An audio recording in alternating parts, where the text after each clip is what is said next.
भाजपा मानसिक बैठक में संगठनात्मक एकता पर जोर, पंचायती राज चुनाव पर मंथन। डूंगरपुर प्रदेश नेतृत्व के निर्देशानुसार भारतीय जनता पार्टी देव सोमनाथ मंडल की मानसिक बैठक देव सोमनाथ मंदिर में परिसर में मंडल अध्यक्ष किरण पंड्या की अध्यक्षता में आयोजित हुई। मुख्य अतिथि जिला उपाध्यक्ष धनेश्वर आहारी एवं जिला अध्यक्ष जनजाति मोर्चा भंवरलाल कटारा उपस्थित रहे।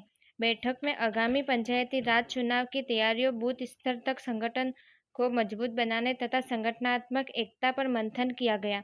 वक्ताओं ने कार्यकर्ताओं से व्यक्तिगत मतभेद भुलाकर संगठन हित में एकजुट होकर कार्य करने तथा योग्य, शिक्षित, कर्मठ, ईमानदार एवं सेवाभावी कार्यकर्ताओं को चयन प्रक्रिया में प्राथमिकता देने का आह्वान किया। अपने आसपास की खबरों को पाने के लिए भारत न्यूज़ नेटवर्क को सब्सक्राइब करें, वीडियो को लाइक करें और व्हाट्सएप पे ज़्यादा से ज़्यादा शेयर करें। रिपोर्टर दीपक बनोद, भरत पंड्या।